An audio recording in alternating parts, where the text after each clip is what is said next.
اعوذ باللہ من الشیطان الرجیم بسم اللہ الرحمن الرحیم الحمد للہ رب العالمین والصلاة والسلام علی سید الانبیاء والمرسلین حبیب الہ العالمین ابی القاسم محمد اللہم صل علی محمد وآل محمد وعجل فرجهم وعلى آلہ الطیبین الطاہرین سیما بقیت اللہ فی الارضین۔ اہل بیت اطہار علیہ السلام نے ماہ مبارک رمضان کے 21ویں دن کے لیے یہ دعا ارشاد فرمائی ہے: اللہم اجعل لی فیہ الی مرضاتک دلیلا ولا تجعل للشیطان فیہ علی سبیلا واجعل الجنۃ لی منزلا ومقیلا یا قاضی حوائج الطالبین۔ فرما رہے ہیں پاک پروردگار اس ماہ مبارک رمضان میں میرے لیے اپنی رضایت کی سمت رہنمائی قرار فرما، اور شیطان کو اس ماہ مبارک میں میرے اوپر غلبہ پانے کا کوئی راستہ نہ دے، جنت کو میرے لیے منزل اور قیام گاہ قرار دے دے، اے طلب کرنے والوں کی حوائج کو پورا کرنے والے۔ مجموعی طور پر ماہ مبارک رمضان کی دعاؤں میں اہل بیت اطہار علیہ السلام نے ہمارے لیے رہنمائی فرمائی ہے اور چاہا ہے کہ جو زندگی کے آئیڈیلز ہمیں حاصل کرنے ہیں ان کو ہمارے سامنے بیان کر دیں، جن طریقوں کو ہمیں اختیار کرنا چاہیے وہ راستے ہمارے سامنے واضح ہو جائیں، اور ماہ مبارک رمضان در حقیقت نفس کی ترقی، کمال کی سمت رہنمائی اور اپنے اندر تزکیے کے عمل کو تیز کرنے کا ایک مہینہ بن جائے۔ گویا ان روایتوں کے اندر جو کچھ بیان ہو رہا ہے وہ ماہ مبارک رمضان کا صحیح وہ یوٹیلائزیشن ہے جو ہونا چاہیے۔ فرمایا اے پروردگار اس ماہ میں اپنی رضایت کی سمت میرے لیے رہنمائی قرار دے دے۔ جو کچھ انسان انجام دے رہا ہے اس کا مقصد کیا ہے، اور انسان نے زندگی سے جو کچھ حاصل کرنا ہے اس کا لب لباب کیا ہے، کیا لے کے جانا چاہ رہا ہے۔ اب ظاہر اس معاملے میں ان لوگوں سے خطاب نہیں ہے جو مادہ پرست ہیں، جو کہہ رہے ہیں کہ اس دنیا کے بعد کوئی دنیا ہے ہی نہیں۔ ہم مسلمان ہونے کے ناطے، دیندار ہونے کے ناطے ایک اور دنیا کے قائل ہیں۔ جب ایک اور دنیا کے قائل ہیں تو اس کے اندر جو اصلی سرمایہ ہے وہ کیا ہے؟ ایک ملک سے دوسرے ملک جا رہے ہیں، بیچ میں قوانین ہیں، کسٹمز ہیں، ہر چیز وہاں نہیں جا سکتی۔ اس دنیا کے اندر بھی جو کچھ ہمارے پاس ہے وہ خواب و خیال کی مانند ہے۔ کچھ چیزیں جو اس دنیا کے اندر جا رہی ہیں، اور جو کچھ اس دنیا کے اندر جا رہا ہے اس کی پہلی شرط اللہ کی رضایت ہے۔ اگر اللہ کی خاطر نہ ہو تو وہاں جانے کے قابل نہیں ہے۔ خود غرضی کی بنیاد پہ جو کام انجام پائے گا وہ قیامت کے دن کے لیے منتقل نہیں ہو پائے گا، دوسری دنیا کی سمت اس کا راستہ بند ہو جائے گا۔ پہلی شرط انما یتقبل اللہ من المتقین، خدا تقوی اور پرہیزگاری دکھانے والوں سے قبول کرتا ہے۔ لہذا عمل صالح کی پہلی شرط یہ ہے کہ وہ خلوص نیت کے ساتھ انجام پائے، صرف خدا متعال کی خاطر انجام پائے۔ اگر اس چیز کو ملاحظہ فرمائیں کہ تمام اعمال کی پہلی شرط یہ ہے کہ اللہ کی خاطر ہو، تو ہمیں سمجھ میں آ جائے گا کہ اس دنیا کے اندر سب سے بڑا محور کوششوں کا، ہماری تمام منصوبہ بندیوں کا اللہ کی رضایت ہے، اللہ کی خوشنودی ہے۔ اور وہ قرآن کریم جنت کے اعلیٰ ترین مقام کو رضوان الہی تعبیر فرماتا ہے، وَرِضْوَانٌ مِّنَ اللَّهِ اکبر، اللہ کی رضایت سب سے بڑھ کر۔ بس یہ خدا متعال کی رضایت حاصل کرنا بھی ہماری زندگی کا مقصد بھی ہے، اور اس آخرت کے اندر جو سب سے بلند مقام ہے وہ بھی اللہ کی رضایت ہے۔ یعنی یہاں پر جو چیز مقصد ہے وہ اس دنیا کے اندر سب سے بڑی جزا بھی ہے۔ اب عقلمند انسان وہ ہے جو اللہ کی رضایت کے راستوں کو ڈھونڈ لے۔ ہدایت یافتہ انسان وہ ہے جس کو یہ معلوم ہو کہ میری زندگی میں خدا کو راضی کرنے کا طریقہ کار کیا ہے۔ مثلا اللہ تعالیٰ کی بندگی، اس کی عبادت، اس کی رضایت کا ایک راستہ ہے۔ بندوں کی فلاح و بہبود کے لیے کام کرنا اس کی رضایت کا ایک اور راستہ ہے۔ اپنی نفسانی خواہشات پہ کنٹرول کرنا اللہ کی رضایت کا ایک راستہ ہے۔ یہی چیزیں اگر انسان کے سامنے یقین کی حد میں پہنچ جائیں کہ یہ وہ چیزیں جو مجھے اپنی زندگی کے اندر انجام دینی ہے، بس یہ انسان جنت میں داخل ہے۔ بہترین جزا کا حاصل کرنے والا انسان ہے. لیکن مشکل بس یہی مشکل ہے کہ اس کے سامنے یہ واضح ہو کہ میری زندگی کا لائحہ عمل کیا ہے، میری زندگی کا منشور کیا ہے. بدقسمتی سے بہت سارے انسان زندگی گزارے چلے جا رہے ہیں، اس دنیا کے اندر ظاہری اور مادی کامیابیاں بھی حاصل کر رہے ہیں، زندگی بھی پرسکون ہے، ظاہراً کم از کم پرسکون ہے، سب کچھ صحیح ہے، لیکن وہ اصلی محور جو خدا متعال کی رضایت ہے وہ زندگی میں نظر نہیں آ رہا. زندگی میں فسق و فجور ہے. زندگی کے اندر ساری آسائشیں مادی لحاظ سے، لیکن وہ جو دوسری دنیا میں پہنچنے کے لیے چاہیے تھا، رضایت الہی، اس کا فقدان ہے. البتہ یہ بھی عرض کرتا چلوں کہ ہم نے کہا کہ ظاہری آسائش ہے، ظاہری سکون ہے، ورنہ ہم بھی اس بات کو واقف ہیں. جب قرآن کریم فرماتا ہے الا بذکر اللہ تطمئن القلوب، آگاہ رہو کہ دلوں کو اطمینان اللہ کی یاد سے، تو وہ دلوں کو اطمینان در حقیقت صرف خدا کی یاد سے ہی آ سکتا ہے. وہ ظاہری سکون برباد ہونے والا ہے. وہ ظاہری سکون مصنوعی سکون ہے، جیسے کہ انسان زندگی کی مشکلات کے مقابلے میں نشہ کر کے اپنے آپ کو پرسکون کرنے کی کوشش کر رہا ہے. یہ سکون نہیں ہے، یہ نشہ ہے. مادہ پرستی کا بھی ایک نشہ ہے، عیاشیوں کا بھی ایک نشہ ہے. نشہ نہ ہوتا تو فرعون جیسے اس کے پیچھے کیوں جاتے، نمرود جیسے ان کے پیچھے کیوں جاتے. یہ اپنے زمانے کے مقتدر لوگ اپنی طاقت کے اندر نشہ دیکھ رہے تھے اور اس نشہ کو توڑنے کو تیار نہیں تھے، حتیٰ اس وقت جب انبیاء کی حجتیں ان کے اوپر پوری ہو گئیں. ہم انسانوں کی حالت بھی ایسی ہے، ہم بھی گویا اپنی مادی زندگی کے اندر ایک نشے میں گھوم رہے ہیں، اس نشے میں اپنے آپ کو مطمئن کرنے کی کوشش کر رہے ہیں، اس کے اندر اپنے لیے سارا سکون ڈھونڈ رہے ہیں، جبکہ خدا تعالیٰ فرما رہا ہے یہ تمہاری لیے مصنوعیت ہے، اصلی زندگی تمہاری کہیں اور ہے. اس انسان کی مانند جو زندگی کی مشکلات میں گھرا ہوا ہوتا ہے اور کسی ویڈیو گیم کے اندر اپنے آپ کو کامیاب دیکھ کر سمجھتا ہے میں کامیاب ہو گیا. گیم کے علاوہ کچھ نہیں ہے، باہر نکلو گے وہی زندگی ہے. خدا کو نکال کر آپ نے جو کچھ بھی کر لیا وہ اس دنیا کے لیے ہے. تھوڑی دیر میں یہ گیم ختم ہو جائے گا، پھر ایک اصلی زندگی آئے گی. وہاں کیا ہے؟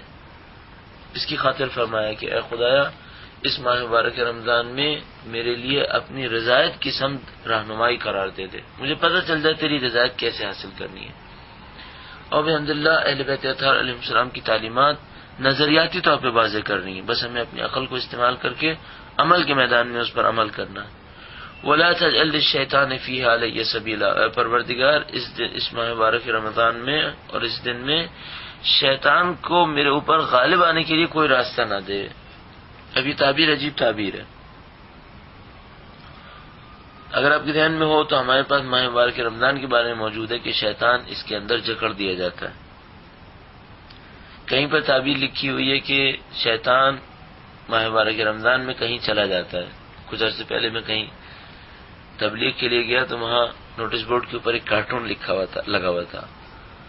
اس میں دکھایا جیسے شیطان کی معمولاً تصویریں دکھاتے ہیں، سینگ نکلے ہوئے ہیں، وہ پورٹلی اپنے کندھے پہ کہیں جا رہا ہے اور نیچے لکھا ہوا تھا کہ رمضان آ گیا اور کوئی کہیں جا رہا ہے، شیطان جا رہا ہے. لیکن مشکل یہ ہے کہ شیطان زنجیر میں جکڑا ہو یا چلا گیا ہو، اگر کسی کی ذات کے اندر اپنا گھر بنا کر گیا ہو تو وہ خود زنجیر میں جکڑا ہوتا ہے، لیکن اس کے گھر کے اثرات رہ جاتے ہیں. خود تو چلا گیا ہے لیکن یہاں پر کچھ اثرات چھوڑ کے گیا ہے، وہ اثرات شیطان کے لیے ابھی بھی کام کر رہے ہوتے ہیں. اور مولا امیر المومنین نہج البلاغہ میں ایک عجیب جملہ ارشاد فرماتے ہیں، کہتے ہیں کچھ لوگ وہ ہیں جن کے وجود میں شیطان نے انڈے اور بچے دے دیے ہوتے ہیں. نفیس تعبیر ہے. شیطان تو چلا گیا ہے، اس کی اولادیں باقی ہیں، اس کی ضروریت باقی ہے، اس کے اثرات باقی ہیں. بالکل ایسے ہی ہے جیسے آپ ایک دفعہ دیوار کے اوپر کوئی دھبا لگتا ہے، اس دھبے کو صاف کر سکتے ہیں، لیکن اگر دیوار کھرچ جائے اب صاف نہیں ہو سکتا، اب اس کی دوبارہ تعمیر ہوگی. کبھی شیطان دھبا دے کے جاتا ہے، وہ دھبے صاف کیے جا سکتے ہیں، کبھی شیطان کھرچ کے چلا جاتا ہے، اب اس کھرچے کو دوبارہ صحیح کرنا پڑے گا. فرمایا خداوندہ اس مہینے میں شیطان کو میرے اوپر غلبہ پانے کے لیے کوئی راستہ قرار نہ دے. مجھ تک راستہ نہ ملے اسے، کہیں ایسا نہ ہو وہ چلا جائے پھر بھی مجھ سے رابطہ رکھے. کیسے رابطہ رکھے؟ اس ذریت کے ذریعے جو خدا نہ کرے میرے اندر چھوڑ گیا ہو. اپنی بری عادتوں کو ماہ رمضان کے اندر ختم کرنے کی کوشش کیجیے. بری عادتیں در حقیقت شیطان کی ضروریت ہے. خود چلا جاتا ہے، عادتیں چھوڑ جاتا ہے، وہ عادتیں چلتی رہتی ہیں. اپنی عادتوں پہ کنٹرول کیجیے. ماہ مبارک رمضان کے آنے سے پہلے در حقیقت یہ کام کر لینا چاہیے کہ انسان اپنے آپ کو تیار کر لے کہ اس مہینے کی برکتوں کو حاصل کرنے کے لیے پرانی تمام اعمال کو ختم کروں گا. شب قدر ہے، امیر المومنین کی شہادت کے ایام میں. مولا امیر المومنین کی تعلیمات پہ توجہ فرمائیے. کیسے تقوی و پرہیزگاری وہ ہمارے اندر دیکھنا چاہتے تھے. مولا کی شہادت، مولا کی قربانیاں، ان کی بے مثال زندگی، یہ تمام کی تمام ایک ان کے ماننے والے کو دعوت دے رہی ہے کہ تم نہیں اپنے آپ کو تبدیل کرنا چاہتے، تم اپنے آپ کو خدا کے راستے کی طرف نہیں لے جانا چاہتے. وَاجْعَلِ الْجَنَّةَ لِي مَنزِلًا وَمَقِيلًا، خداوندہ جنت کو میری منزل اور میری قیام گاہ قرار دے دے. مولانا نہج البلاغہ میں ایک جملہ ارشاد فرماتے ہیں، کہتے ہیں اپنے نفس کی قیمت جنت سے کم قرار مت دو. نفس اللہ تعالیٰ کا ہدیہ ہے. وہ یوں ارشاد فرما رہے ہیں کہ نفس اللہ تعالیٰ کا ہدیہ ہے، یہ خدا نے تمہیں دیا ہے، یہ بہت قیمتی چیز ہے. اگر تم اپنے نفس کا کوئی مقابل قرار دینا چاہتے ہو، اس کی کوئی قیمت لگانا چاہتے ہو، جنت سے کم مت لگاؤ. دنیا کی چند آسائشات پر اپنے نفس کو قربان مت کرو. دنیا کی مصنوعی ترقی، دنیا کی مصنوعی کامیابیوں کے اوپر اپنے نفس کو مت اٹھاؤ. تمہارے نفس کی قیمت جنت سے کم نہیں ہونی چاہیے. کوئی ایسا کام کرو کہ جنت تک پہنچ جاؤ. یہاں پر یہی دعا ارشاد فرمائیے. بس پہلے کہا کہ خدایا اپنی رضایت تک میری رہنمائی کر دے، اور اس رضایت تک پہنچنے میں جو سب سے بڑی رکاوٹ ہے یعنی شیطان، اس کو میرے اوپر کوئی غلبہ پانے کا راستہ نہ ملے. اس کے بعد اگر وہ رضایتیں مل گئی تو کیا ہوگا؟ فرمایا جنت کو میری منزل اور میری قیام گاہ قرار دے دے. اچھی تعبیر منزل کی تعبیر ہے. دنیا میں سے کوئی چیز منزل نہیں ہے. آپ اپنی زندگی کے لمحات کو دیکھیے، بچپنا، لڑکپن، جوانی، ادھیڑ عمر اور بڑھاپا، کون سی جگہ منزل ہے اس میں سے؟ اس میں سے کوئی چیز منزل نہیں ہے. چند سال کا بچپنا ہے، چند سال کا لڑکپن، پھر چند سال جوانی، پھر وہ تیزی سے گزرتا ہوا ادھیڑ عمر، اور اس کے بعد بڑھاپا، پھر زندگی کا اختتام. ان میں سے کوئی چیز اپنی نہیں ہے، ان میں سے کوئی چیز پائیدار نہیں ہے. نہ ملکیتیں اپنی ہیں اور پائیدار ہیں، نہ رشتہ داریاں اپنی ہیں اور پائیدار ہیں. لہذا فرمایا خداوندہ اس فانی دنیا کو میرے لیے اہم قرار نہ دے. یہ فانی دنیا تو فنا ہونے والی ہے، اس کی کوئی چیز میرے لیے بچنے والی نہیں ہے. میرے لیے جنت کو منزل بنا دے، جنت کو میری قیام گاہ بنا دے. میرے دل کو ایسا کر دے میں اس اصلی مقام کے لیے تیاری کروں، اس کی طرف میری توجہ چلی جائے، مصنوعیات مجھے نہ گھیریں. یا قاض یا حوائج طالبین، اے طلب کرنے والوں کی حاجتوں کو پورا کرنے والے. وہ اشارہ ہو رہا ہے کہ خدا تو حاجتوں کو پورا کرنے والا ہے، میں مانگنے والا ہوں یا نہیں ہوں. خدا تو حاجتوں کو پورا کرنے والا ہے، میں کیا مانگنے والا ہوں، کس انداز میں مانگنے والا ہوں. آیا جو مانگ رہا ہوں وہ خدا نے متعال کی شایان شان ہے. ایک دفعہ ایک انسان ان شبہ قدر کے اندر کوئی بہت اچھی چیز مانگتا ہے، جیسے کہ علامہ نقن کے واقعے میں ایک دفعہ لکھا ہے، وہ ان کے واقعے میں تحریر ہے کہ کسی شب قدر کے موقع پر علاقے کے نواب کے ہمراہ عبادتوں کے درمیان فاصلہ لے کر کسی باغ میں موجود تھے کہ اچانک کوئی نورانیت سوئی. نواب صاحب نے کہا کہ شاید یہ لمحہ تھا جس میں ہماری دعائیں پوری ہوں. مولانا صاحب نے بھی کہا کہ ہاں ایسا ہی تھا. پھر کہا آپ نے کیا دعا مانگی؟ ذرا دیکھیے. وہ جو نواب صاحب تھے انہوں نے دعا مانگی کہ خدایا اس سال میری پھلوں کی پیداوار کو اچھا کر دے تاکہ میں اس سال منافع حاصل کر سکوں. علامہ صاحب نے دعا کی کہ خدایا میری نسلوں میں اہل بیت اطہار علیہ السلام کی علم کو قرار دے. نسلاً بعد نسل میری تمام نسلیں اہل بیت کے علوم کی ترویج کے اندر کام آئے. مانگنے کیا مانگنا ہے؟ یہ ہماری ظرفیت کے اوپر مبنی ہے. جنت کو اپنی منزل قرار دیجئے، اللہ کی رضایت کو اپنی زندگی کا ہدف قرار دیجئے، پھر دیکھیے مانگنے کی چیز کیا ہے۔ خدا متعال مجھے اور آپ کو ان مبارک راتوں کے اندر اچھی عبادت کرنے، اللہ سے اچھی جزا مانگنے کی توفیق عنایت فرمائے۔ وآخر دعوانا ان الحمد للہ رب العالمین۔